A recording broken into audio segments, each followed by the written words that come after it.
विकसित भारत के सपने को पूरा करेगा ये बजट। बहुत बहुत धन्यवाद नेहा जी, आपने बहुत सही तरीके से इसका आपने इंट्रोडक्शन दिया है।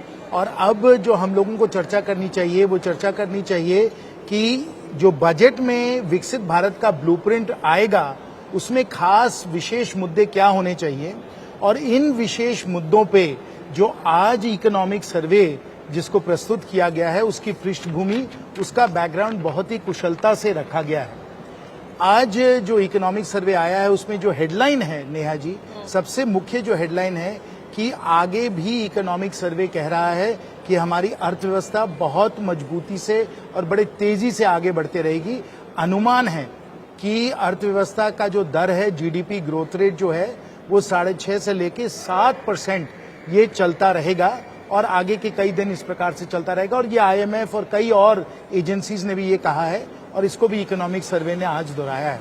साथ साथ इकोनॉमिक सर्वे में 5 मुख्य बिंदु थे जिसका मैं आपका ध्यान आकर्षित कराना चाहता हूं, जो बहुत जरूरी है।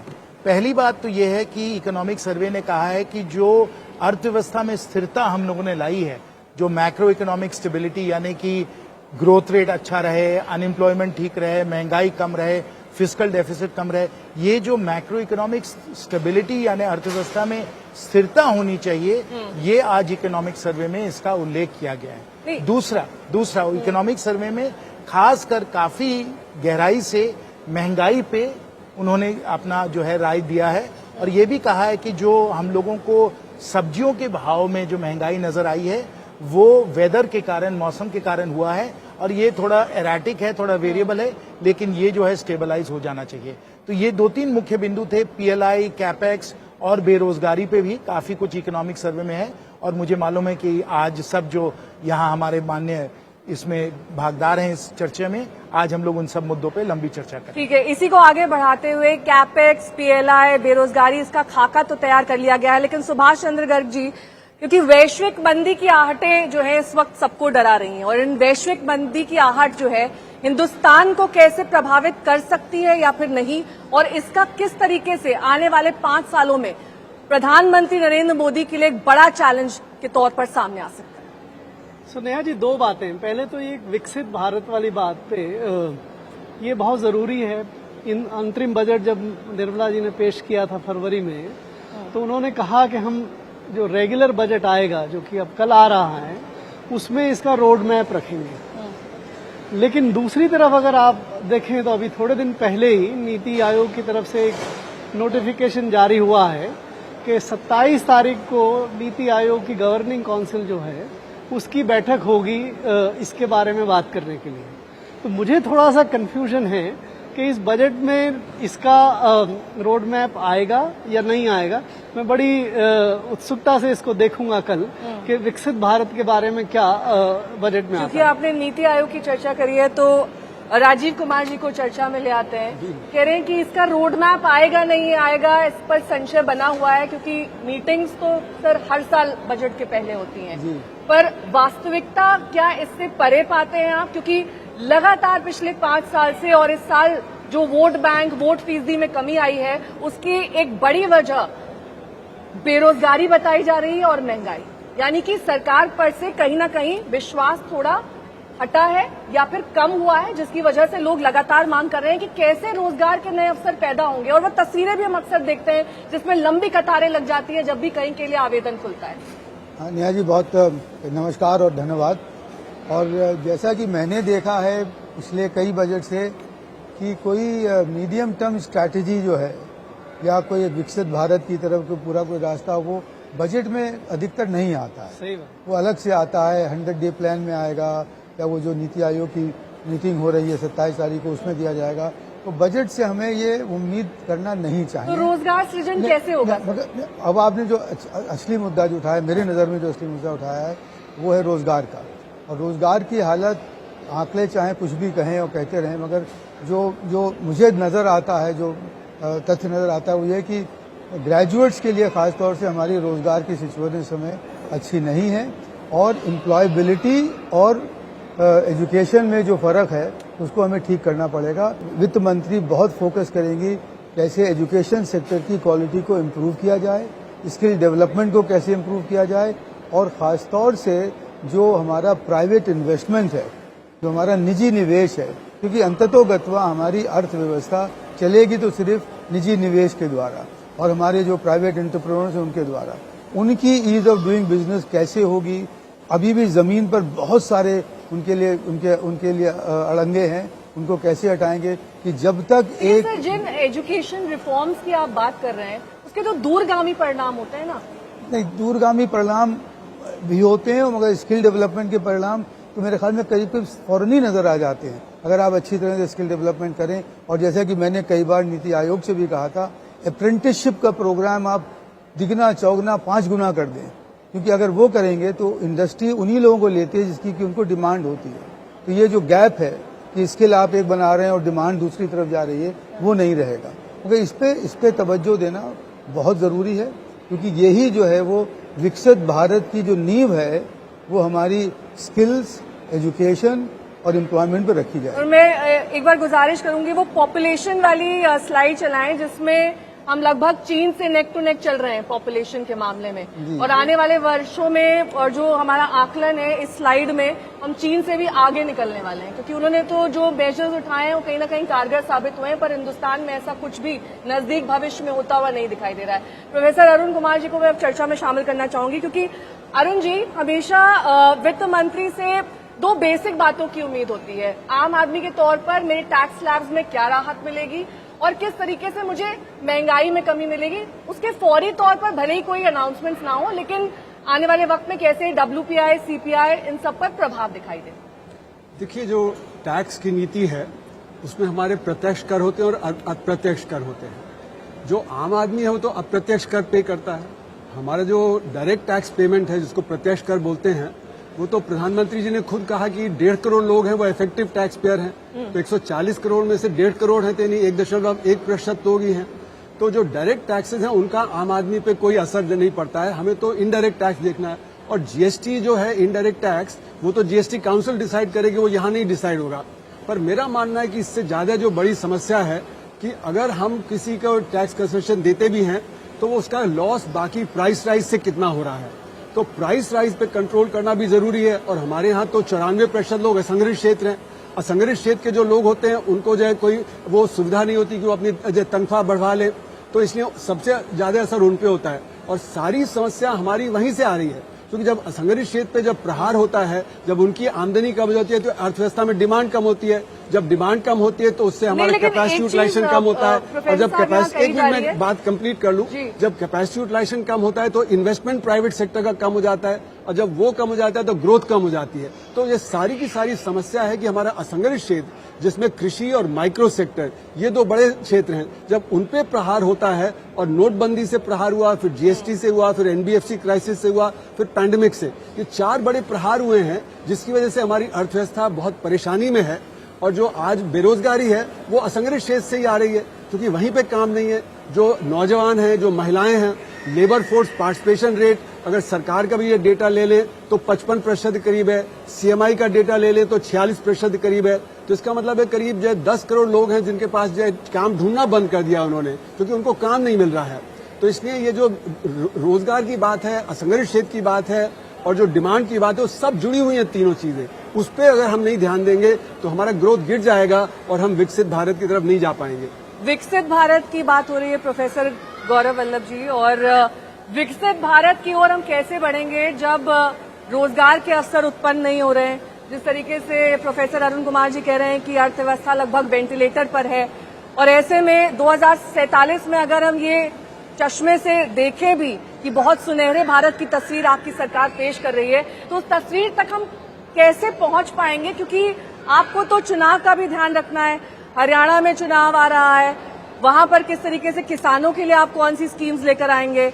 आने वाले वक्त में अब जिन जिन जगहों पर चुनाव होने हैं उस पर भी आपका, महिलाओं के लिए खास तौर पर महिला सशक्तिकरण के लिए किस तरह की स्कीम्स की घोषणा की जाए? क्या स्टैंडर्ड डिडक्शन 50,000 से बढ़ाकर 1 लाख कर दिया जाए? इस तरह का भी आप पर दबाव होगा। और 2 ऐसे राज्य जिनका सहयोग आपको प्राप्त हुआ है सरकार बनाने के लिए, उन राज्यों के लिए विशेष पैकेज का ऐलान, इतना सारा भार इस वक्त आपकी सरकार पर है। देखिए नेहा जी, आर्थिक सर्वे में एक बहुत महत्वपूर्ण एक चार्ट था, और वो चार्ट इन आपके सारे सवालों का उत्तर दे देगा। पूरे विश्व के सारी एडवांस्ड इकोनॉमीज, एमर्जिंग इकोनॉमीज में सिर्फ भारत एक राष्ट्र है जो हाई ग्रोथ लो इन्फ्लेशन पर खड़ा है पूरे विश्व में। इसमें चीन, अमेरिका, यूके, या तो वहां ग्रोथ ज्यादा है तो इन्फ्लेशन भी ज्यादा है, या ग्रोथ और इन्फ्लेशन दोनों कम है। एकमात्र भारत है जो हाई ग्रोथ लो इन्फ्लेशन पर खड़ा है। 8.2% हमारी जीडीपी ग्रोथ रही है FY24 के लिए।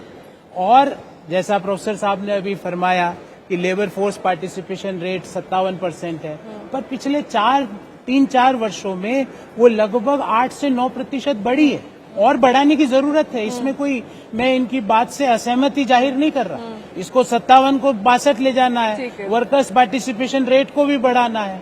एसबीआई ने एक रिसर्च अभी जून 2024 में ही अपना एक आंकड़ा जारी किया जिसके अनुसार 2014 से लेकर 2023 के मध्य 12.5 करोड़ नए रोजगारों का सृजन हुआ। ये एसबीआई का आंकड़ा है। अगर हम इसमें से एग्रीकल्चर वाले एम्प्लॉयमेंट को निकाल लें तो मैन्युफैक्चरिंग और सर्विसेज में 9 करोड़, पर ये काफी नहीं है क्योंकि प्रति वर्ष 1 करोड़ लोग हमारी वर्कफोर्स में जुड़ रहा है, तो ये काफी नहीं है, इसको और बढ़ाने की जरूरत है। तो आने वाले बजट में manufacturing, labour centric manufacturing, employment centric manufacturing, ऐसी मैन्युफैक्चरिंग और सर्विस जहां पे क्वालिटी ऑफ जॉब हो, इसके ऊपर आपको पर्याप्त उपाय दिखेंगे। दूसरा, मुझे ऐसा लगता है कि इस बजट में जो हम कहते हैं ग्रीन इकोनॉमी और ब्लू इकोनॉमी, इस बजट पर उसमें फोकस मुझे लगता है कि उस पे होने की संभावना है, क्योंकि भारत ग्रीन और ब्लू इकोनॉमीज में एक सेंट्रल स्टेज ऑक्यूपाई कर सकता है। रही बात रोजगार की, इन्फ्लेशन में मैं बताना चाहता हूं कि 5% एवरेज इन्फ्लेशन रहा है पिछले 5 वर्षों का, और इसको कम करने की, और विशेषकर जो खाने पीने के सामान है उसमें इन्फ्लेशन, जिसको हम टॉप कहते हैं, टमाटो, ओनियन, पोटैटो, उसमें इन्फ्लेशन को कम करने का और भी संभावना है। इंटरेस्टिंग टर्म दिया यहाँ पर। खैर, इस सबसे आपने ग्लोबल मंदी की बात की थी जिसपे you want me to answer. हाँ, प्लीज आप बताएं। ये देखिए, ग्लोबल ग्रोथ जो है वो आपने भी इसमें हिंट किया कि करीब 3.5% है। हिंदुस्तान तकरीबन 7%, 8% पे ग्रो कर रहा है, ठीक है, और हिंदुस्तान सबसे ज्यादा रेट पे भी ग्रोथ कर रहा है, ये बात तो सही है। लेकिन इसको हमें सही परिप्रेक्ष्य में देखना चाहिए। ये दुनिया की जो आधी इकोनॉमी है, जो एडवांस्ड इकोनॉमीज जिनको हम कहते हैं, अमेरिका, यूरोप एंड ऑल, ये सब पहले से बहुत ग्रो कर चुके हैं। इनकी एवरेज इनकम $50,000 $60,000 प्रति व्यक्ति है। ये 60s में, 50s में, 70s में ग्रो हुए, वो ग्रो हो चुके हैं। उनके यहाँ पॉपुलेशन डिक्लाइन होने लगी, उनको ग्रोथ की बहुत ज्यादा जरूरत नहीं। तो जैसे ही हम ये 21वीं शताब्दी में आए, उस समय फिर चाइना ने ये बैटन उठाया ग्रोथ का, और चाइना 20-25 साल तक 10% की दर से ग्रोथ हुआ, और ग्लोबल ग्रोथ को 4-5%, 4% के आसपास रखा। हम पिछले 60 साल में ग्रो नहीं हुए, 70 साल में, और अभी भी अगर हम 6-7% पे ग्रो करते हैं तो हम बाकी लोगों की तरह से, बाकी देशों की तरह से विकसित नहीं बन पाएंगे। आप सुभाष जी की बात से अग्री करते हैं?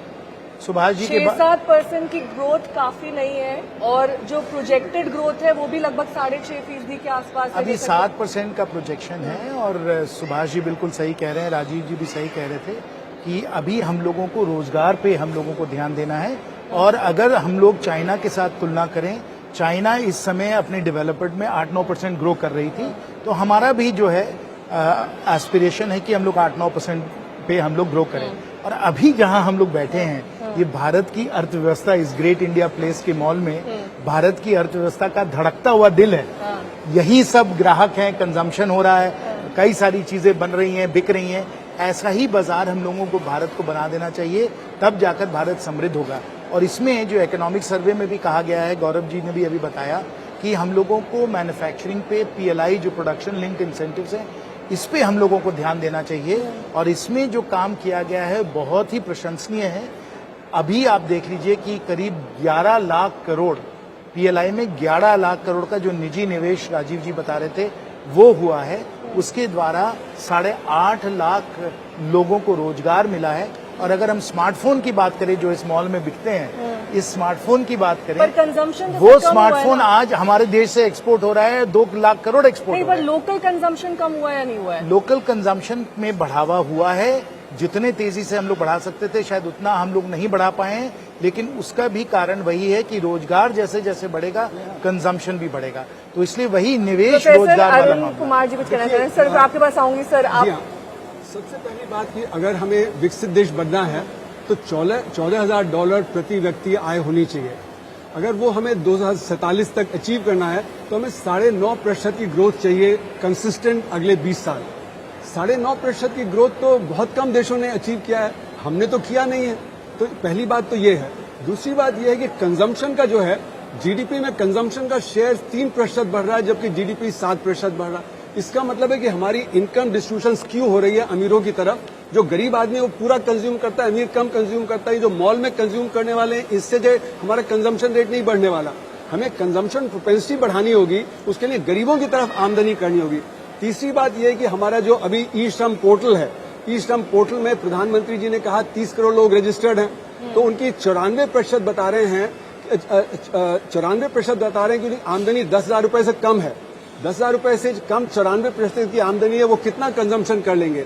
तो हमें जब तक नीचे के लेवल पे कृषि में और माइक्रो सेक्टर में जब तक वहां इनकम नहीं बढ़ेगी तो सिर्फ ऊपर के लेवल पे इनकम बढ़ा के हम नहीं कर सकते कंजम्पशन बढ़ाना। तो किसानों के लिए करना होगा, किसानों के लिए स्कीम्स लानी होगी और माइक्रो शायद सेक्टर ये आपके चुनाव के लिहाज से भी फायदेमंद होगा। वो पार्ट आपने स्किप ही कर दिया गौरव वल्लभ जी। जब मैंने झारखंड, महाराष्ट्र और हरियाणा चुनाव के बारे में पूछा, आपने वो पार्ट ओमिट कर दिया। आपने मेरे को समय कम दिया है, ऐसा कुछ नहीं, मैं उस पर जवाब दे दूंगा। बिहार और सर मांगेंगे ना अपने राज्य के लिए पैकेज। बिल्कुल जो भी राज्य जहाँ पे विकास का जो आधार है, विकास की संभावनाएं ज्यादा है, वहाँ पे निश्चित रूप से बड़े कैपेक्स भारत सरकार करती है और करेगी आगे। रही बात कंजम्पशन की, नेहा जी, 2.25 लाख करोड़ रुपए का जून 2024 में जीएसटी का कलेक्शन हुआ है और ये कंजम्पशन बेस्ड टैक्स है। 2.25 लाख करोड़ रुपया मतलब सालाना लगभग 22 लाख 21 लाख करोड़ रुपए का जीएसटी कलेक्शन हो रहा है। दूसरा आंकड़ा 10 करोड़ से ज्यादा ई वे बिल्स का जनरेशन हुआ है जून 2000, जो कि इंटर स्टेट ट्रेड को दर्शाते हैं। तीसरा आंकड़ा रिजर्व बैंक का कंज्यूमर कॉन्फिडेंस इंडेक्स है, वो 2019 के बाद अभी सर्वोच्च अच्छी बात है नहीं, आप राजकोषीय घाटे की चिंता नहीं करेंगे ना, सिर्फ लोक लुभावन बजट लाएंगे। आप किसी घाटे की चिंता नहीं करेंगे। आप ये मैंने ये कहा ही नहीं, मैंने तो कहा और सुधार करने की जरूरत है, और अच्छा करने की जरूरत है, और निवेश करने की जरूरत है। वित्तीय वर्ष 2024 में प्राइवेट सेक्टर का 35 लाख करोड़ रुपए का इन्वेस्टमेंट हुआ है। ये सब में आंकड़े आपको सरकारी स्रोत से हम भी चला रहे हैं सर आंकड़े। तो और भी करने की जरूरत है, टैक्स कलेक्शन का कितना और भी करने की जरूरत है।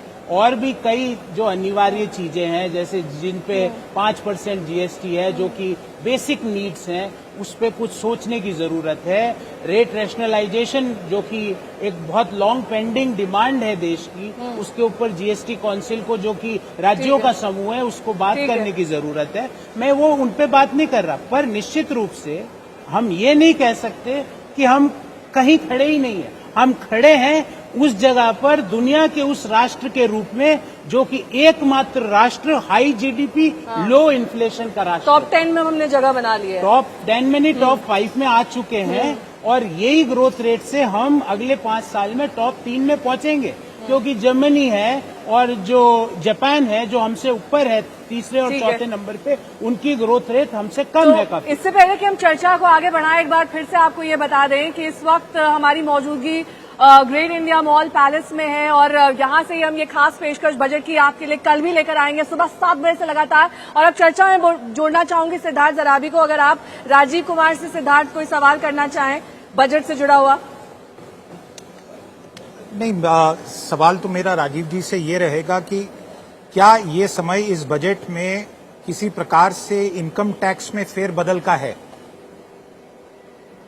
मुझे तो नहीं लगता कि ये होगा, और ना हो तभी अच्छा है, क्योंकि इनकम टैक्स के रेट्स में और एग्जम्पशन वगैरह में ज़्यादा हेर फेर करना या बदलते रहना वो अच्छा नहीं होता है। उससे जो है वो अनसर्टेनिटी होती है। मेरी आशा है कि एग्जेम्पशंस कुछ कम कर दिए जाएंगे और जो कैपिटल गेन्स टैक्स के कई एक रेट्स हैं उनको सब मिला के एक यूनिफाई कर दिया जाएगा, क्योंकि उससे बहुत बड़ा कन्फ्यूजन हट जाएगा। अगर मैं बात आना चाहता हूँ फिर से जो गौरव जी ने कही और अरुण ने कही, वो ये कि अगर हमें विकसित अर्थव्यवस्था बनना है तो कम से कम 8 से और 9% के बीच में हमें ग्रो करना है। उसके लिए जैसे गौरव जी ने कहा कि हमें एम्प्लॉयमेंट इंटेंसिव सेक्टर्स पे काम करना है, कृषि पे काम करना है। हमारा कृषि का जो क्षेत्र है वो बहुत ही पिछड़ा हुआ है, उसका एग्रो प्रोसेसिंग जो है वो 10% होता है, हम एक्सपोर्ट कर ही नहीं पाते हैं। उसको एक नए सिरे से, बिल्कुल एक नए पैराडाइम से सोचना है। और जो बड़ी बात है जो इकोनॉमिक सर्वे में, माफ कीजिएगा, इस बार छुपा सी दी गई कि हमें मर्चेंडाइज एक्सपोर्ट्स अपने बहुत बढ़ाना है, सर्विस एक्सपोर्ट से ही बात नहीं होगी। और क्योंकि हमारी जो ग्लोबल इकोनॉमिक सिचुएशन है वो बहुत अच्छी नहीं रहेगी, तो हमें एक खास मेहनत करना पड़ेगी अपना उस ग्लोबल मार्केट में अपना एक्सपोर्ट का शेयर, मर्चेंडाइज एक्सपोर्ट का शेयर बढ़ाना, क्योंकि ये असली एम्प्लॉयमेंट इंटेंसिव सेक्टर होते हैं, चाहे वो टेक्सटाइल हो या गारमेंट्स हो या जेम्स एंड ज्वेलरी हो या एग्रो प्रोसेस फूड हो। तो इसके लिए मुझे उम्मीद है कि इस बजट में जो है वो कुछ मुझे दिखेंगे। एक आखिरी चीज बस ये है कि आपने माफ कीजिएगा, आपने जीएसटी की बढ़ते हुए आंकड़ों की बात करी, मगर अभी भी indirect tax to GDP ratio पहले जैसा नहीं हुआ है जो पहले जीएसटी के आने से पहले था। तो हमें कुछ जीएसटी के रेट में भी कुछ शायद बढ़ाना पड़ेगा और रेवेन्यू न्यूट्रलिटी लाने के लिए। जैन जी, निर्मला सीतारमण का ये इतिहास रहा है कि वो पिछले 6 बजट में लोक लुभावन बजट नहीं लेकर आई हैं और इस बारे में उनकी कई बार क्रिटिसिज्म भी हुआ है, लेकिन कई लिहाज से उनके कई जो फैसले थे, नीतियां थी, वो अर्थव्यवस्था के लिहाज से कारगर साबित हुई हैं। वित्तीय घाटा काफी हद तक काबू में आया है, 4.9% से 5% तक। ऐसे में एक बड़ा चैलेंज होगा कि कैसे राजकोषीय घाटे को कम किया जाए, क्योंकि कई बार कैपिटल एक्सपेंडिचर को कंट्रोल करना बहुत अन्य चीजों पर प्रभाव डालता है। तो आप रोजगार सृजन भी कर सके, आप जीडीपी को भी एक लेवल तक पहुंचा सके। आपने 7% बोला कि अगले 1 से 2 साल में वही लेवल मेंटेन रहे। ये कितना बड़ा चैलेंज इस वक्त वित्त मंत्री के सामने। और साथ ही ये भी कहा जा रहा है कि जो स्टार्टअप्स हैं, जो एंजल इन्वेस्टर्स हैं, उनके लिए कुछ अच्छा लेकर आ सकती हैं वित्त मंत्री। दबाव सहयोगी दलों का भी है। 2 राज्य हैं जो टकटकी लगाए देख रहे हैं कि हमारे राज्य के लिए इस बार कुछ मिलेगा मिलेगा मिलेगा, उनके सहयोग से ही सरकार बनी है। सर, कैसे संभव होगा? नेहा जी, आपने सब जो समस्याएं हैं, जो विडंबना माननीय वित्त मंत्री जी के सामने, उसका आपने बहुत ही बढ़िया तरीके से अभी प्रस्तुतिकरण किया है। देखिए क्या होता है ना कि बजट को बैलेंस करना और वो बैलेंस लाना, जो राजीव जी भी जानते हैं, सुभाष जी भी जानते हैं, हम भी जानते हैं, क्योंकि हम लोग ने किया है, बहुत ही कठिन होता है, बहुत ही मुश्किल का काम होता है। लेकिन हमें ये देखना पड़ता है कि कॉज एंड इफेक्ट क्या है, कि कौन से ऐसे जो चीजें हैं जिसपे अगर हम लोग ध्यान दें तो उसका कॉज से है, फिर और अच्छे अच्छे परिणाम उससे आते हैं। वो कॉज एंड इफेक्ट समझना बहुत जरूरी है। और कॉज एंड इफेक्ट को समझने के लिए मतलब जड़ से अगर हम लोगों को काम करना है, तो मैं मानता हूं कि 3 चीजें हैं जो बहुत जरूरी हैं और मुझे पूरा भरोसा है कि माननीय वित्त मंत्री जी इस पर जरूर ध्यान देंगे। पहला जो मामला है वो निवेश का है, और यहाँ बल्लभ जी ने भी सही कहा कि ग्रीन ग्रोथ है। मैंने पहले पीएलआई की बात की, तो निवेश पे अगर ध्यान दिया जाए, ईज ऑफ डूइंग बिजनेस पे ध्यान दिया जाए, यूनिफिकेशन ऑफ कैपिटल गेन्स जो है उन पे ध्यान दिया जाए, तो निवेश बढ़ेगा और रोजगार बढ़ेगा। एक ये बहुत बड़ा हम लोगों के लिए जड़ से काम करने वाला मामला है, नंबर 1। नंबर 2 मामला जो है वो स्किल्स डेवलपमेंट और एजुकेशन का है। यहाँ भी जो भी हम लोग मदद करें, यहाँ जितना भी हम लोग ध्यान दें उतना कम है, क्योंकि हम लोगों को पूरे विश्व में कम्पीट करना है, तो ये भी हम लोगों के लिए बहुत जरूरी है। और तीसरा जो बहुत ही कुशलता से हम लोग करते आए हैं, वो सरकार की तरफ से कैपिटल एक्सपेंडिचर, और वो कैपिटल एक्सपेंडिचर फिजिकल इंफ्रास्ट्रक्चर में भी हो रहा है, चाहे वो पुल हो, सड़क हो, एयरपोर्ट हो, वहां भी हो रहा है। और विशेष जो हम सब लोगों को इस पे पूरी तरीके से समझना चाहिए और इसकी प्रशंसा करना चाहिए कि डिजिटल इंफ्रास्ट्रक्चर में, यूपीआई में, फिनटेक में, डिजी यात्रा में इतने बढ़िया तरीके से काम किया गया है। तो फिजिकल इंफ्रास्ट्रक्चर, डिजिटल इंफ्रास्ट्रक्चर, इन दोनों पे भी ध्यान दिया जाए। ईज ऑफ डूइंग बिजनेस बढ़ेगा, रोजगार का सृजन होगा, महंगाई कम होगी और इस मॉल में भी सब लोगों की बड़ी अच्छी बिक्री होगी। लेकिन ये सब कुछ संभव, सुभाष जी, आपकी नजरों में हो पाएगा? क्योंकि 3 पॉइंट्स जो यहाँ पर जैन जी ने गिनाए, उसमें कई बार बड़ी चुनौतियां होती हैं। आपको कंजम्पशन को बढ़ाना है, आपको कैपिटल एक्सपेंडिचर को कम करना है, ग्रोथ मोमेंटम बरकरार रखना है, और इनकम टैक्स स्लैब में बदलाव, क्योंकि आम आदमी आपके ऊपर उम्मीद भरी नजरों से देख रहा है, 5 साल बाद फिर चुनाव होने हैं, उसी जनता को आपको वोट देना है, तो आगामी हर वर्ष में आपको कुछ ना कुछ ऐसा लेकर आना पड़ेगा ताकि एक पॉपुलिस्ट मेजर रहे और आपका जो है वो साख और आप पर विश्वास आम जनता का बना रहे। ये देखिए, भारत सरकार का बजट पूरे भारत देश के लिए बनता है, इसलिए ये सब दबाव वगैरह होना तो स्वाभाविक है। और वित्त मंत्री को और प्रधानमंत्री को इन चीजों का इंतजाम करके सभी वर्गों के लिए कुछ ना कुछ करना जरूरी हो ताकि सब मिलके साथ विकास की तरफ बढ़ा पाए। अब इसमें आप एक एक करके अगर लेना चाहें तो टैक्स पेयर्स की आपने बात की, इनडायरेक्ट टैक्स की उन्होंने बात कर दी, इसलिए मैं उस पर बात नहीं करता हूँ। डायरेक्ट टैक्सेस में तकरीबन 8-9 करोड़ लोग इनकम टैक्स रिटर्न फाइल करते हैं, 2-2.5 करोड़ रुपए 2-2.5 करोड़ लोग एक्चुअली टैक्स देते हैं। लेकिन ये 8-9 करोड़ जो लोग हैं, अभी आप अगर देखेंगे तो पिछले 3-4 साल से जो इनकम टैक्स की ग्रोथ है, पर्सनल इनकम टैक्स की ग्रोथ, वो सबसे ज्यादा है, बहुत तेज गति से 22-23% की दर से हो रही है। और मिनिमम जो थ्रेशोल्ड है एग्जाम्पशन वाला 2.5 लाख रुपए, ये कई सालों से बिना चेंज हुए रहा हुआ है।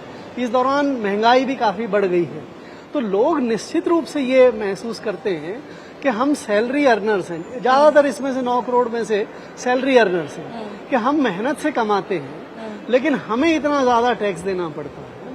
तो उनकी ये डिमांड जो है वो वाजिब है।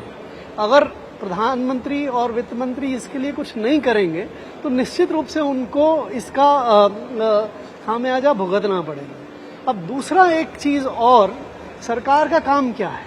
सरकार का मुख्य काम ये होता है कि सरकार जो public goods and services, defence है, इंटरनल सिक्योरिटी है, लॉ एंड ऑर्डर है, उसका ध्यान रखे, उस पे ज्यादा खर्च करे, उसी पे टैक्स लेने का उनको अधिकार मिलता है। लेकिन एक जो सबसे बड़ी चीज आज के दिन हमारी क्वालिटी ऑफ लाइफ को इफेक्ट करती है, हमारे देश में इतना पोल्यूशन है, हमारे क्लाइमेट चेंज में इतना ज्यादा खराबा हो रहा है, दुनिया के 20 में से 17 सबसे ज्यादा पोल्यूटेड सिटीज जो है वो हिंदुस्तान। एनर्जी पर फोकस है। नहीं, एनर्जी से नहीं होता है ये। पोल्यूशन में आपको एयर पोल्यूशन को कंट्रोल करना है, आपको वाटर पोल्यूशन को कंट्रोल करना है। हमारी नदियां, आप यहाँ यमुना के किनारे बैठे हैं, इससे गंदी, इससे खराब नदी कोई दुनिया में हो सकती है? अब इन चीजों पे हम कोई खर्च नहीं करते। अगर आप हमारे बजट को उठा के देखें, देखिए, इन चीजों पर खर्च होता है, आवंटन होता है, लेकिन नहीं होता। जमीनी हकीकत है वो कुछ और ही है। आवंटन हुआ नमामि गंगे कार्यक्रम में और उसके सकारात्मक प्रभाव भी देखने को मिले। जहाँ भी गंगा मैया का फैलाव है वहाँ पे उसका सकारात्मक जो इम्पैक्ट है, भले ही वो एफ्लुएंट लेवल का हो या भले ही वो उसकी स्वच्छता हो पानी की, उसको देखने को मिला।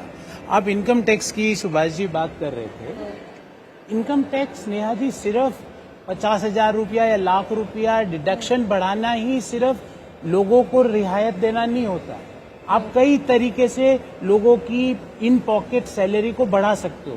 डिडक्शंस को आप बढ़ा दो लिमिट, आप जो ATD, ATCC इनके लिमिट्स हैं उनको एक लेवल के ऊपर, जिससे सेविंग पोटेंशियल भी बढ़ सकता है।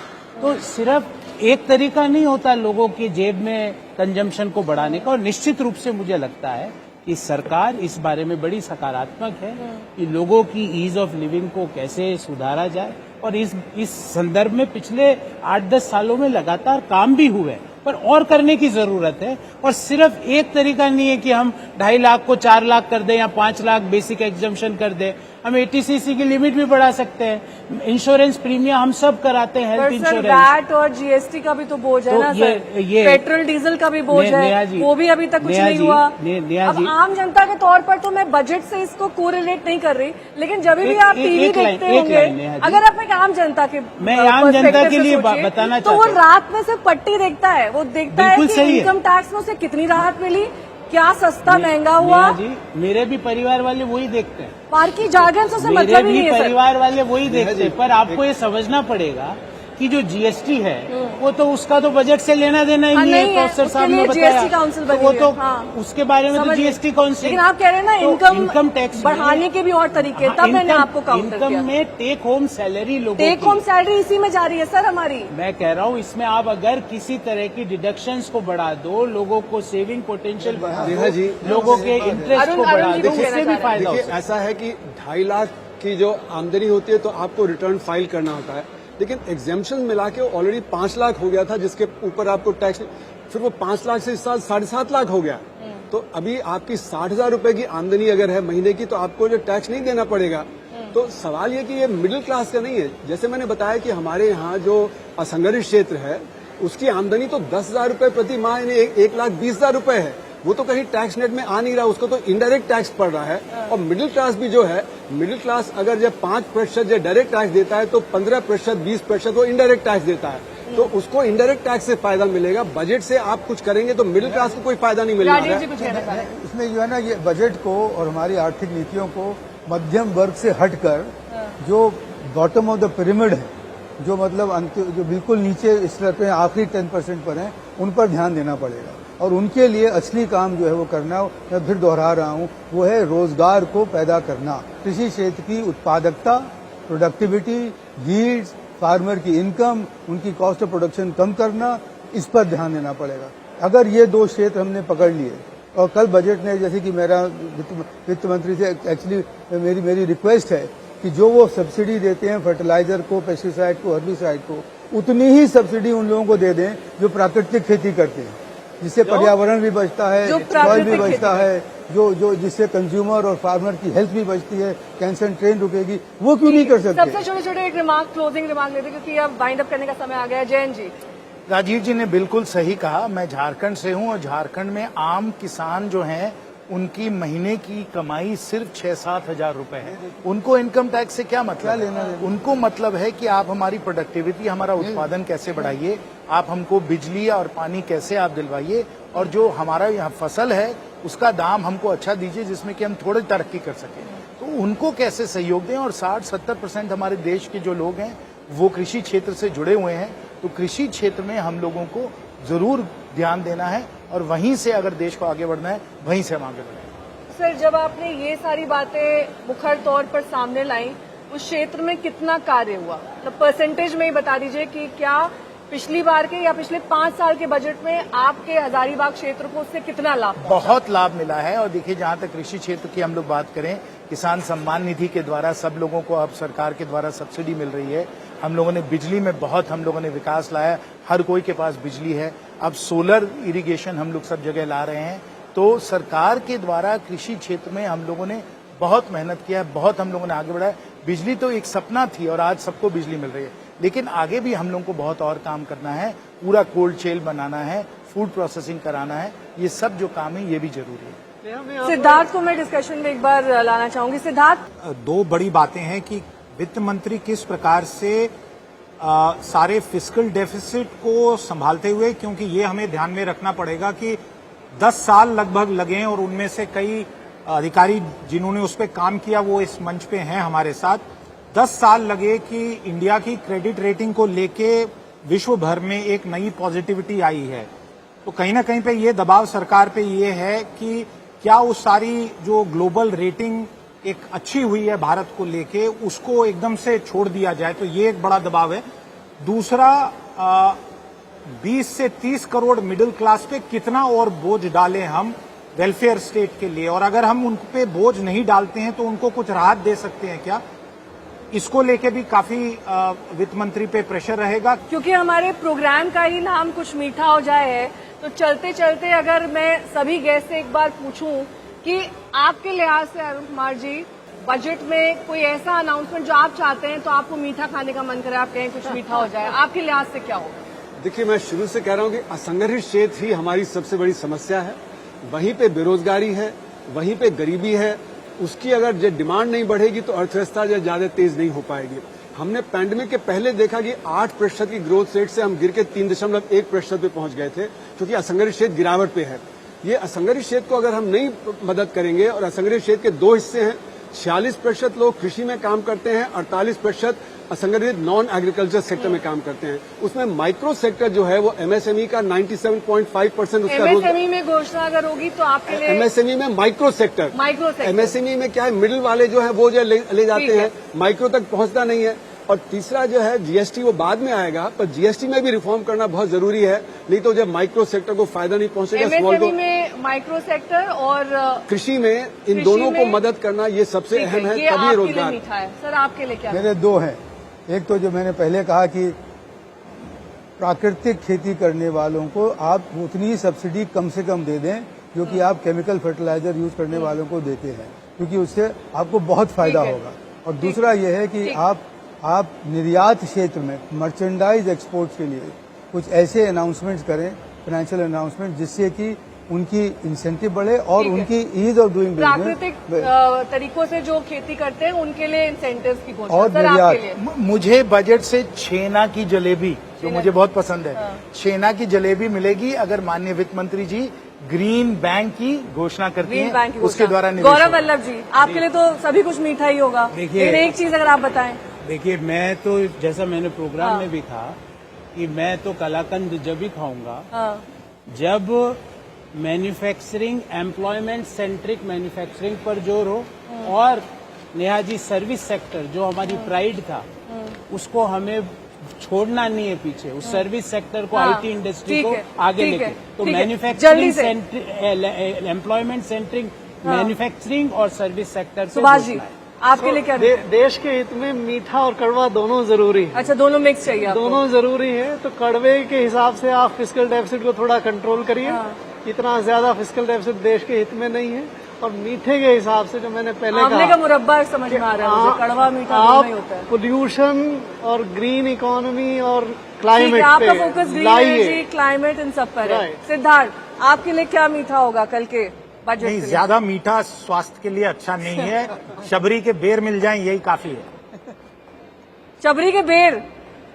लेकिन जाते जाते सिद्धार्थ, क्योंकि आपने इंटरिम बजट को अच्छी तरीके से स्टडी भी किया होगा, उसी का एक लंबा रूपांतरण कर हम देखेंगे, विस्तृत तरीके से उसको पॉलिसीज के साथ लागू किया जाएगा, या फिर ये कम्प्लीटली डिफरेंट होगा क्योंकि चुनाव पूरे हो चुके हैं और चुनाव के बाद जो नतीजे आए हैं उसके लिहाज से इस बजट में घोषणाएं की जाएंगी? देखिए, चुनाव से पहले अगर कुछ लोक लुभावन करना था तो शायद तब किया जा सकता था। अभी हमें ये समझना पड़ेगा कि 3-4 महीने इस वित्त वर्ष के निकल चुके हैं, इसलिए बहुत ज्यादा फेरबदल हो ऐसा एक्सपेक्ट करना भी उचित नहीं रहेगा। 3-4 महीने में जो इकोनॉमी में बदलाव आए हैं या जो नए संकेत आए हैं उनको अगर एड्रेस किया जाए तो मुझे लगता है काफी है। बाकी जो मैथ्स है बजट का वो 95-97% लगभग सील्ड है। ठीक है, तो सभी खास मेहमान हमारे साथ चर्चा में जुड़े, आप सभी का बहुत बहुत धन्यवाद। और हो सकता है कि कुछ लोगों को मीठा लगे, कुछ को कड़वा लगे, लेकिन हम सब तो सभी मेहमानों के साथ यही कह रहे हैं कि कुछ मीठा हो जाए।